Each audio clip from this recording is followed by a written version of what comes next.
जर विमानाचा ब्लॅक बॉक्सच बंद असेल तर तो फक्त तांत्रिक बिघाड असू शकतो की काहीतरी अधिक गंभीर? रोहित पवार यांनी अजितदादांच्या विमान अपघाताबाबत मोठा दावा केला आहे. ब्लॅक बॉक्स बंद असेल तर 100% घातपात असा गंभीर आरोप त्यांनी केला. या विधानामुळे राज्याच्या राजकारणात खळबळ उडाली आहे. अजितदादांच्या विमानाशी संबंधित अपघातानंतर चौकशी सुरू आहे.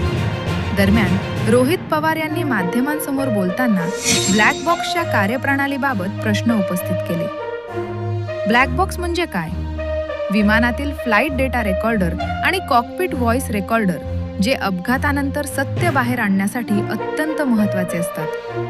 जर तोच डेटा उपलब्ध नसेल तर अनेक प्रश्न अनुत्तरित राहू शकतात. रोहित पवार यांनी स्पष्ट शब्दात म्हटले, जर ब्लॅक बॉक्स बंद होता तर हा फक्त अपघात नाही तर घातपात असू शकतो. त्यांनी निष्पक्ष आणि पारदर्शक चौकशीची मागणी केली आहे. या विधानानंतर राजकीय वर्तुळात तीव्र प्रतिक्रिया उमटल्या आहेत. काहींनी या दाव्याला गंभीर मानलं तर काहींनी तो राजकीय आरोप असल्याचं म्हटलं. ब्लॅक बॉक्स साधारणपणे अत्यंत मजबूत असतो. तो अपघातातही डेटा सुरक्षित ठेवण्यासाठी डिझाईन केलेला असतो. जर तो कार्यरत नसेल तर त्यामागे कारण काय असू शकते? तांत्रिक बिघाड, देखभालीतील त्रुटी की कोणतीही बाह्य हस्तक्षेपाची शक्यता? याच मुद्द्यावर आता चर्चा रंगली आहे. सरकारला थेट प्रश्न, ब्लॅक बॉक्स डेटा सार्वजनिक केला जाणार का?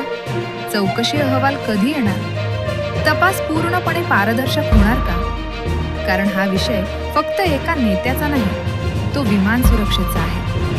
जर यात काही त्रुटी असतील तर भविष्यात अशा घटना टाळण्यासाठी काय उपाय केले जाणार? या प्रकरणामुळे राजकीय वातावरण तापले आहे. विरोधकांनी सरकारवर प्रश्नचिन्ह उपस्थित केले आहे, तर सत्ताधाऱ्यांकडून अद्याप अधिकृत निष्कर्ष जाहीर झालेला नाही. सत्य काय आहे हे अधिकृत तपासानंतरच स्पष्ट होईल. अपघात असो किंवा काही अधिक गंभीर, सत्य बाहेर येणं अत्यावश्यक आहे. जर ब्लॅक बॉक्समध्ये सर्व उत्तरं दडलेली असतील तर ती जनतेसमोर येणं गरजेचं नाही का? राजकारण बाजूला ठेवून सुरक्षेचा प्रश्न महत्त्वाचा आहे. आता पाहायचं चौकशी कोणत्या निष्कर्षापर्यंत पोहोचते. तुम्हाला काय वाटतं? ही फक्त तांत्रिक बाब आहे की गंभीर संशय? कमेंटमध्ये तुमचं मत नक्की सांगा. व्हिडिओ आवडला असेल तर लाईक करा, शेअर करा आणि चॅनल सबस्क्राईब करा.